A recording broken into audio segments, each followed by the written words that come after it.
In this lesson, Jesus proclaims, "I am the resurrection and the life."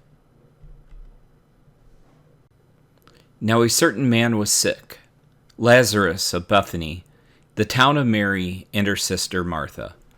And it was that Mary who anointed the Lord with fragrant oil and wiped his feet with her hair, whose brother Lazarus was sick. Now Jesus had not told us about the event with Mary, but he assumes the reader already is familiar with it from the other Gospels. And remember, right, he is writing this to Christians that are reading this to deepen their belief. So therefore the sisters sent to him, saying, "Lord, behold, he whom you love is sick." Now when Jesus heard that, he said, "This sickness is not unto death, but for the glory of God, that the Son of Man may be glorified through it." Now Jesus loved Martha and her sister and Lazarus. So when he heard that he was sick, he stayed 2 more days in the place where he was. So this is a familiar story. It's a story about a brother and 2 sisters. It's a story about love. Right? It says Mary loved Jesus, and this was indicated by the emotional act that was referred to of what she did for him. Also says that Jesus loved Mary, Martha, and Lazarus. And in particular, it's singled out that Jesus loved Lazarus. Here's an important thing to note. Somebody that Jesus dearly loves is sick and suffering. And it didn't have to be that way, right? Jesus was able to heal the nobleman's son from 20 miles away. But he doesn't do that with Lazarus. Instead, Jesus allows this person whom he loved to suffer so severely that eventually it takes his life. But what we see is Jesus is the resurrection and the life. But it is never meant that those he loves will be untouched by sickness or death. Why? We don't know, but we are given some hints. One of the things we see is in verse 4, it says that this sickness is not unto death. But what happens to Lazarus? He dies. In fact, there's a high chance that by the time the messengers got there, Lazarus was dead already. But what Jesus says is death is not the end of the story for Lazarus. And that is why Jesus can allow suffering and death, because he has promised that it's not the end of the story for any of us. And in the meantime, he can accomplish a greater good from it.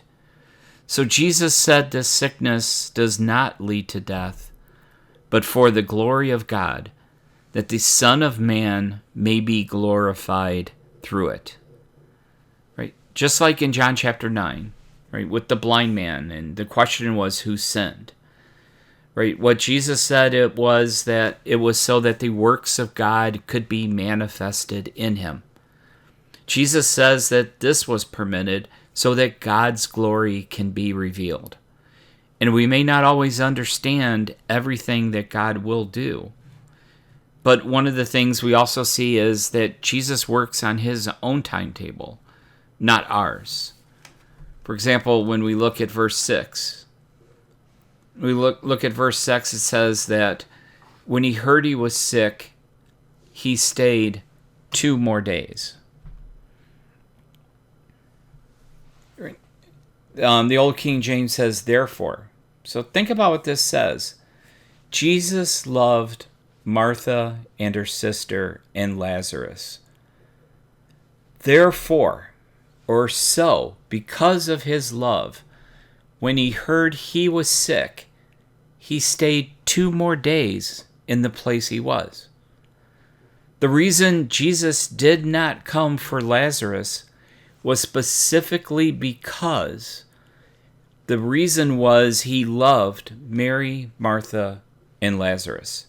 So he delays coming for 2 days because he loves them.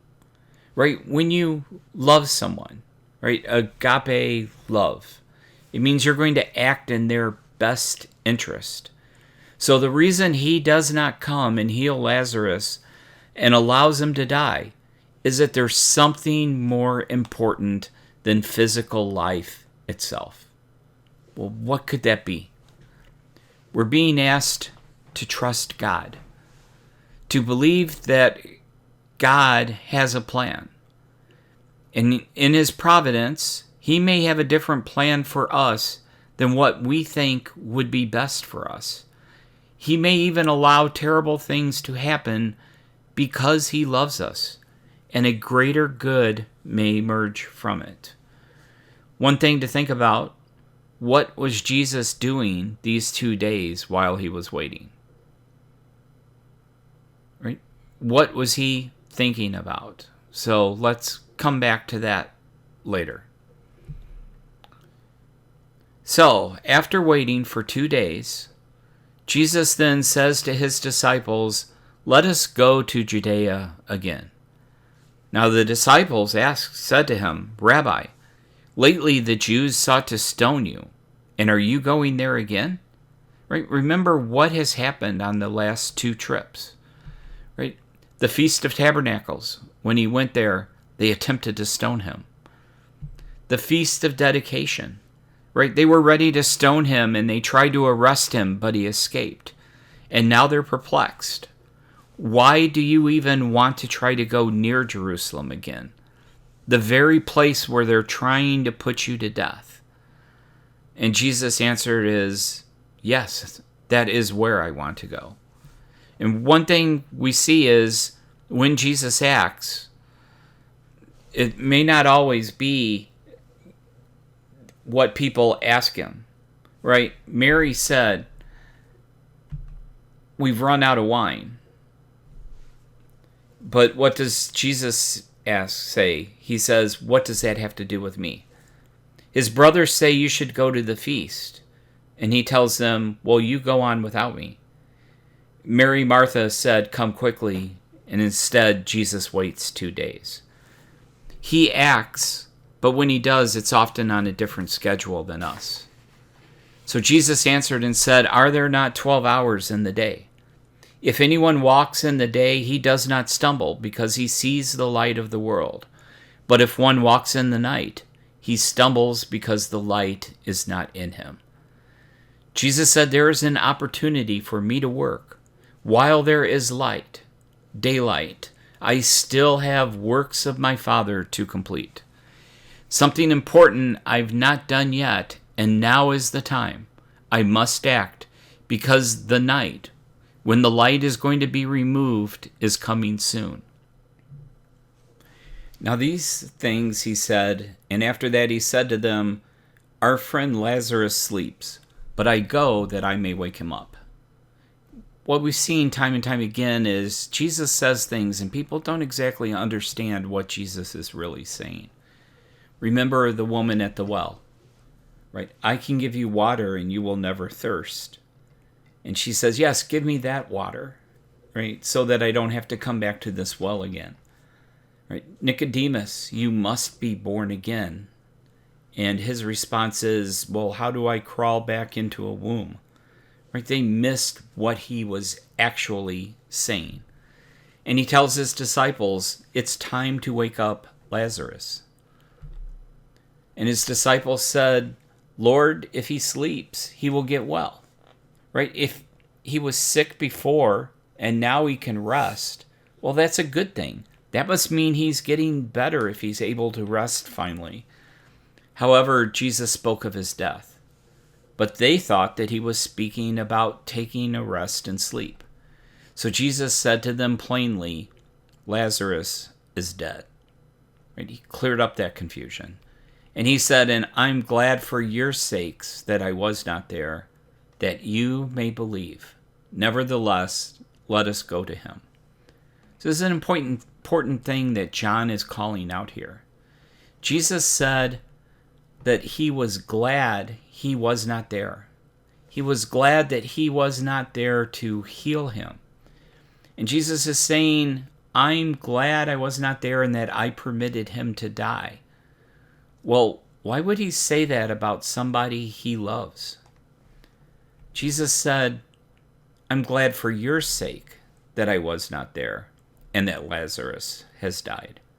Right? There's something more than physical life, spiritual, eternal life, which only comes through faith in Christ.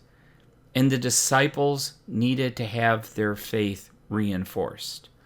And so he says, I'm glad for your sake that I was not there.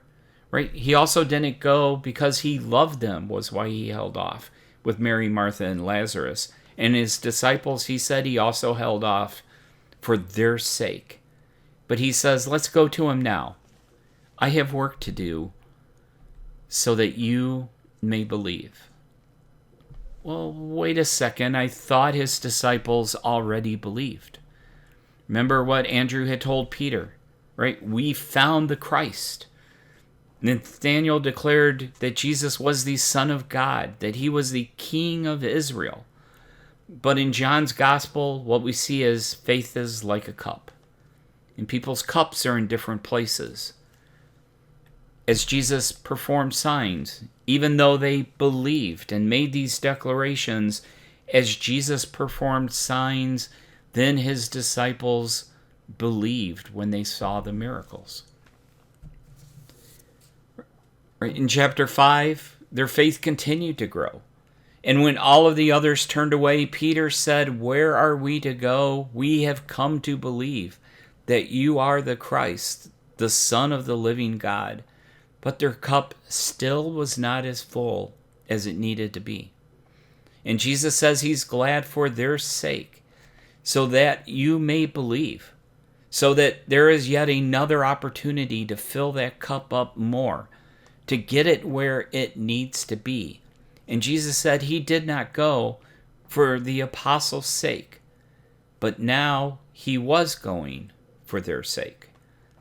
Then Thomas, right, we often refer to him as Doubting Thomas, who is called a twin, so he has a brother, right, said to his fellow disciples, let us also go that we may die with him. Now, some people think Thomas is being sarcastic. Right? Let's all go along so we can all die. Right? Others think, perhaps, which is more likely, is he's being brave. Right? If he dies, we can all go down together with him. Sometimes in John, people speak better than they think, and there's more truth in what they say than they realize. Remember what Jesus said in Luke chapter 9. If anyone desires to come after me, let him deny himself, take up his cross daily, and follow me. And that is the meaning of being a disciple. And Thomas is displaying what discipleship may ultimately cost. And that is eventually what discipleship will cost Thomas. Right? He will eventually give his life for Jesus. And we're all called to give our lives to follow him as well. So when Jesus came, he found that he had already been in the tomb for 4 days. Now Bethany was near Jerusalem, about 2 miles away. So at this time, they would bury people the same day. They did not embalm the bodies. They would wrap the bodies up in linen, put a face cloth on them, maybe put spices on them so they would not smell as bad if the family was rich. And then they would place them in the main area of a tomb. And the bodies would decompose fairly rapidly. And when the next family member would die, they would gather up the bones, put them in a box, put the box to the side, and bring in the next body. Now, remember when Jesus had left Jerusalem, right? After the Feast of Dedication, he went to Bethabara. And Bethany is just outside of Jerusalem. So it would have been a day's journey for the messengers to get there.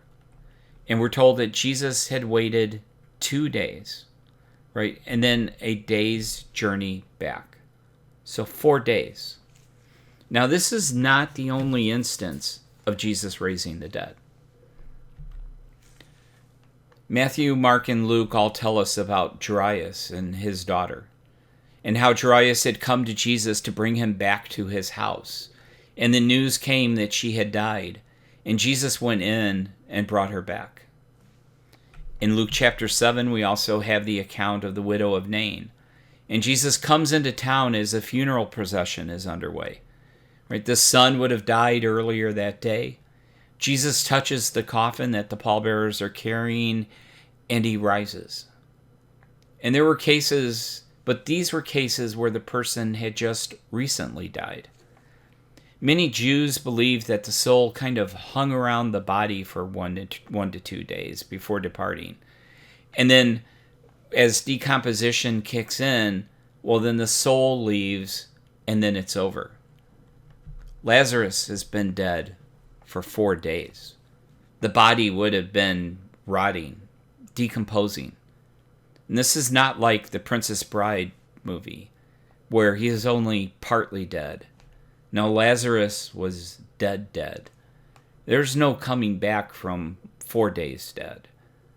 So we can see how the stakes are continuously raised in the miracles that Jesus performs in the book of John. This man had been lame for 38 years, 4 decades, right? There's thousands of people who need to be fed. This person had been blind since birth, not just blind, but blind since birth. And now Lazarus has been dead for 4 days. There's no coming back from that. Now Bethany was near Jerusalem, about 2 miles away, and many of the Jews had joined the women around Martha and Mary to comfort them concerning their brother. Bethany was right outside of Jerusalem. This family must have had some prominence in the community as a large group of people from Jerusalem come out to pay their respects. But we're also reminded of a few things as well. Remember, Jesus had been talking more and more about how he will lay down his life for his sheep, and how he will lay down his life to save others. And what we're seeing now, we're getting closer to the place that this will happen. It's now just 2 miles away. And the time of the daylight to complete his work is almost over. And what we see is that the death of Lazarus is foreshadowing the death of Jesus. And it's smart to look at these accounts under that light. Now Martha, as soon as she heard that Jesus was coming, went and met him. But Mary was sitting in the house. Now Martha said to Jesus, "Lord, if you had been here, my brother would not have died. But even now I know that whatever you ask of God, God will give you." You can sense the sadness and the disappointment in her words. She still has faith in Jesus. She does not think his relationship to God is any different. But you can also sense the disappointment.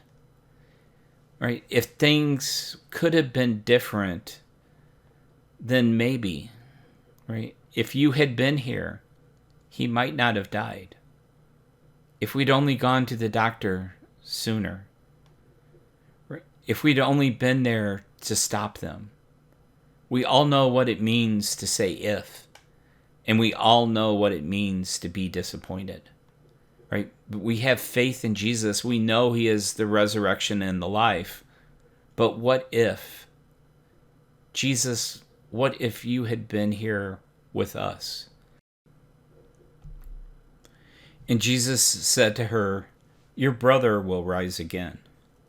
And Martha said to him, "I know that he will rise again in the resurrection at the last day."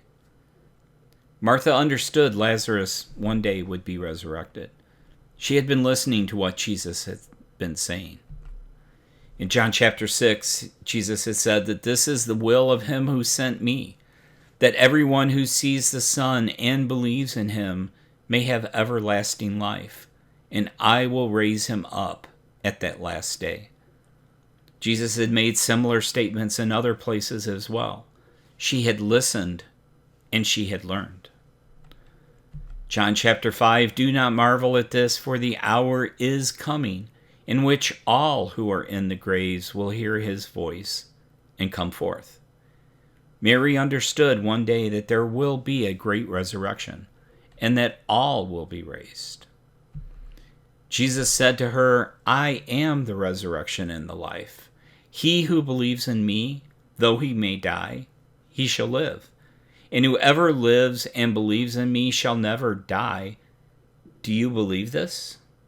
Right? Jesus is asking that even when you're disappointed, to trust him. He is the resurrection and the life right now. Remember what Jesus also said in John chapter 5. Most assuredly, I say to you that the hour is coming and now is, when the dead will hear the voice of the Son of God, and those who hear will live. Jesus has resurrection power right now. He can take people who are dead in their sins and give them eternal life. He can raise them from a failed marriage right now. He can raise them up when the world knocks them down right now.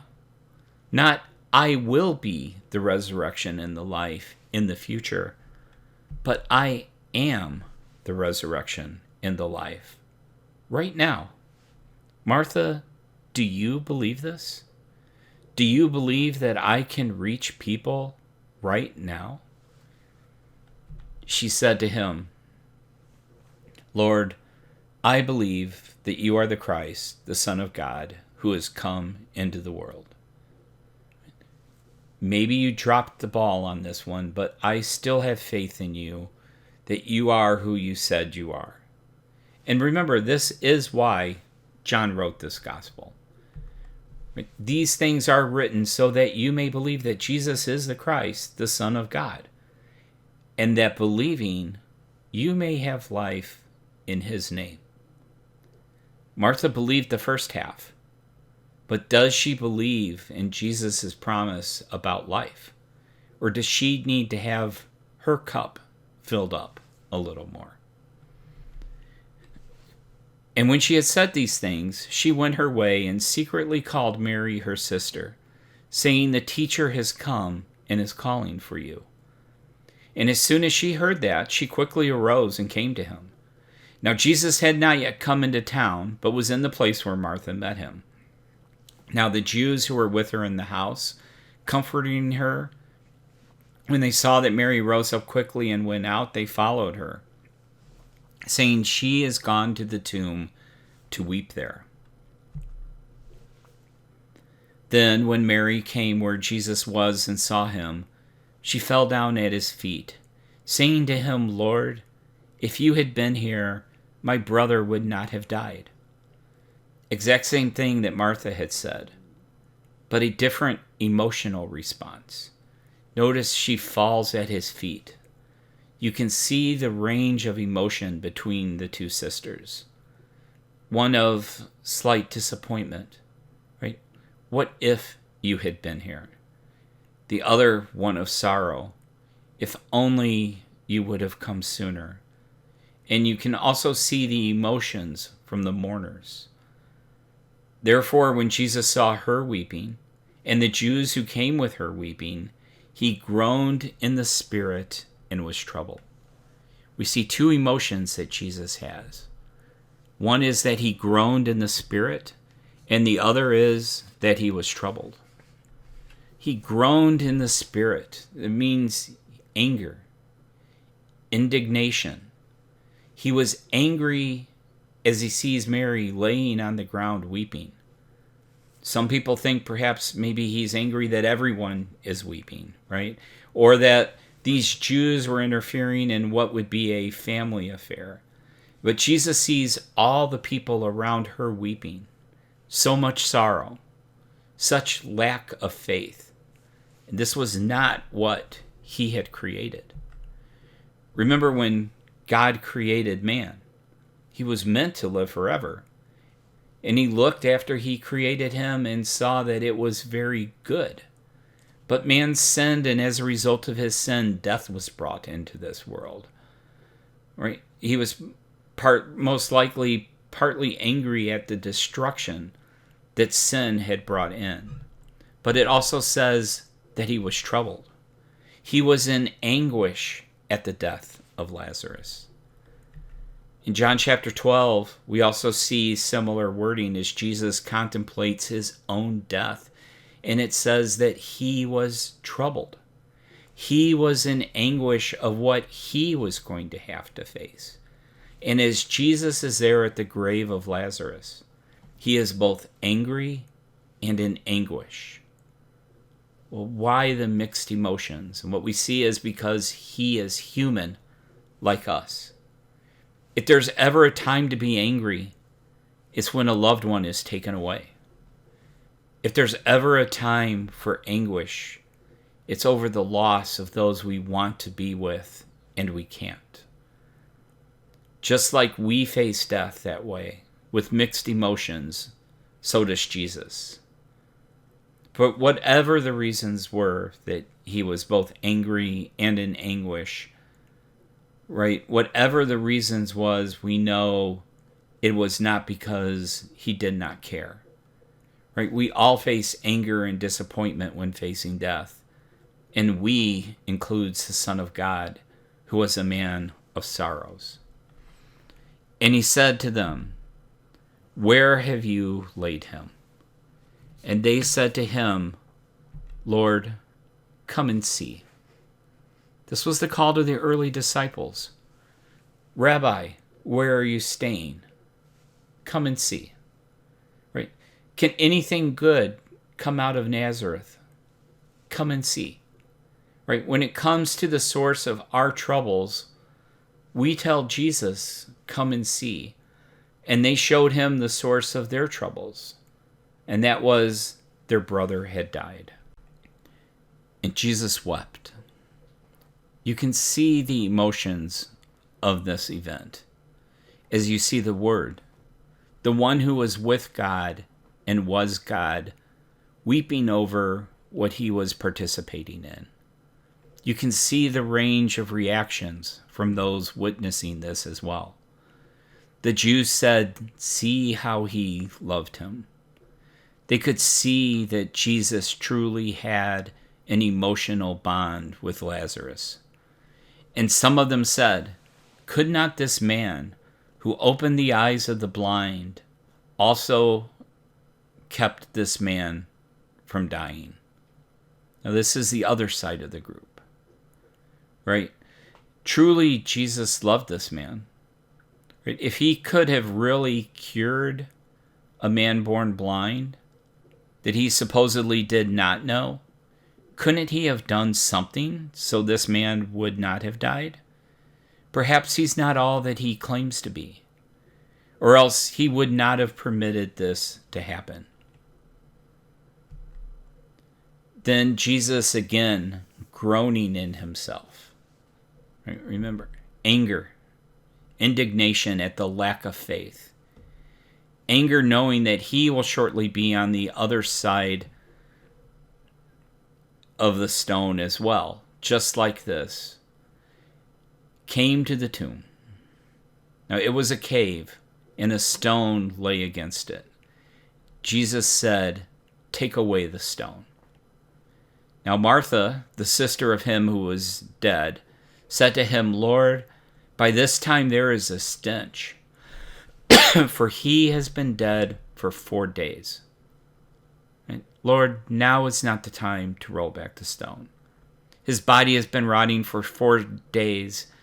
I mean, the stench of a dead mouse in a garbage can is one thing, right? Or throwing away a pound of hamburger meat, but an entire body decomposing in an enclosed tomb, right?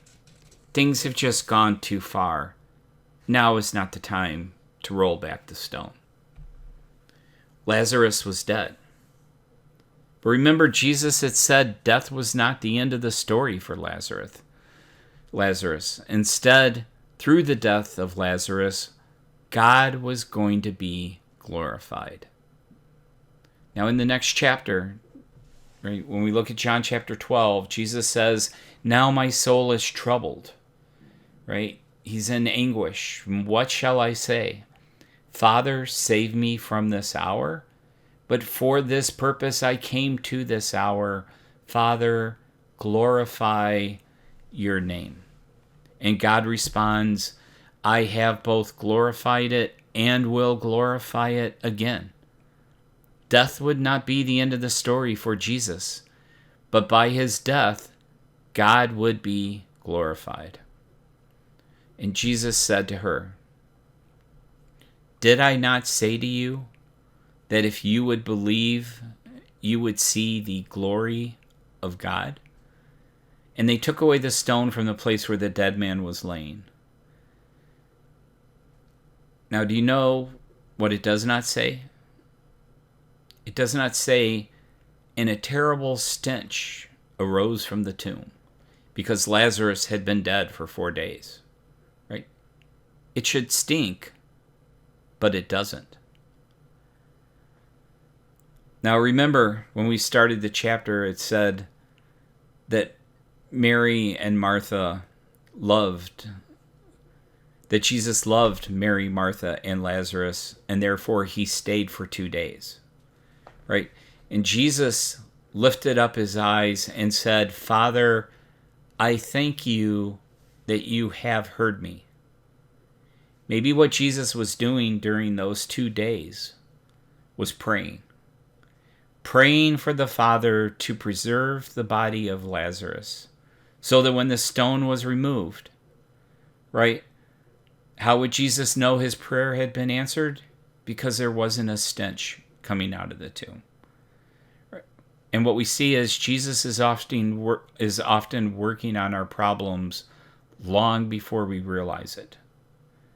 And Jesus lifted up his eyes and he said, Father, I thank you that you have heard me. And I know that you always hear me.